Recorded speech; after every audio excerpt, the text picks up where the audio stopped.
This happened to me a few months back. I had been going through my garage and cleaning it when I stumbled upon a few items I didn't really use or need anymore. One of those being a power washer I'd bought at my old place to use on the deck I had there. I decided I would sell it online through a classified advertisement website covering a lot of the surrounding area I lived in. So I posted it along with a few other things I had in hopes I could make a few extra bucks off of it.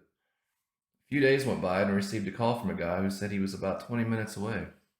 He then asked me if I would take much less than what I had posted it for. I immediately laughed at him and told him goodbye. Later that day, I received a text from the same guy offering just slightly more than the ridiculous amount he did earlier. At this point, I was becoming extremely annoyed with him, and I texted him I would not sell to him since he tried to lowball me so much, and that was the end of it. He then sends me yet another text offering just slightly more than the last time. Alright, you want to keep pressing me, I thought? Fine. So I texted him back and said, yes, that price is fair. He said, great, and asked me to text him my address. I chuckled and texted, my address is up your ass and to the left. Now piss off. I then blocked his number and went about my day feeling confident that he had got my message loud and clear. A few more days passed and I received a text from a different number inquiring about the power washer. They told me they could come look at it that afternoon. I said that would be great and told them my address and asked what time they would be arriving. After an hour or so, my phone buzzed. I picked it up and opened their next message. It read, I thought it was up my ass and to the left. 2 seconds later, I received another message. It said, you messed with the wrong person, my friend. Don't worry, you'll get what's coming to you, and soon. And it was followed by a smiling emoji. I was completely unnerved by this. How stupid was I thought, to have texted this person I didn't know and disrespect him like I did. I thought about it for a while and decided to text him back that I was sorry about acting so childish before, and that I was under a lot of stress for other reasons, and I didn't mean to disrespect him personally. A few minutes later, I received a text from him that said, do you really think that response is going to save your life?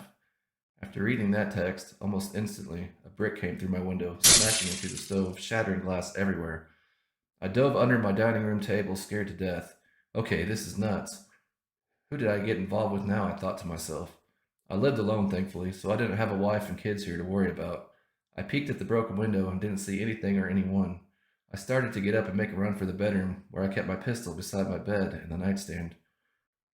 When I was tripped before I could even get one foot in front of the other. I fell forward, and that's when everything went dark. I came to in my garage, gasping for air, as someone was pouring gasoline onto my head. My arms and legs completely bound to a chair with duct tape. My head was pounding from presumably hitting my head on something when I fell, knocking myself out. How in the world did I get myself into this situation, I thought. This psycho is going to kill me for sure. I started to beg him to stop. I even pleaded with him to stop. That's when I felt a rag get shoved in my mouth and more duct tape wrap around my entire head. I couldn't see who was doing this. My eyes were burning from the gas. I was trying like mad to break free with no luck. I was starting to lose all hope. Then all of a sudden, I heard a voice.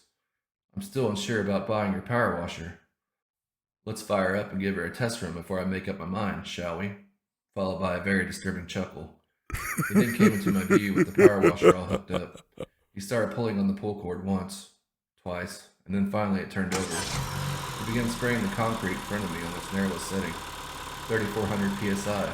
This would easily tear right through my flesh, I thought. My eyes grew very large, and I started to shuffle back and forth as hard as I could, to no avail. He was inching the stream closer and closer to me, when I heard a loud crash. One of my neighbors from down the road had been tending his field close to my house when he noticed this man carrying my body out to the garage. He couldn't quite make out that it was indeed a body, so upon further investigation, he spotted my broken window, and that's when he hurried and called the cops and came to my rescue with his pistol. He kicked open the garage door and ordered this guy to turn off the power washer and get on the ground, on his stomach, or he would just as easily shoot him in the head. The choice was his, he told him. He, of course, complied instantly and was taken into custody when the police got there. My neighbor saved my bacon for sure. I will forever be in his debt. Turns out this guy had a long history of mental illness, and I guess he just finally snapped. I'm going to definitely think twice before I ever want to smart off to someone, ever again.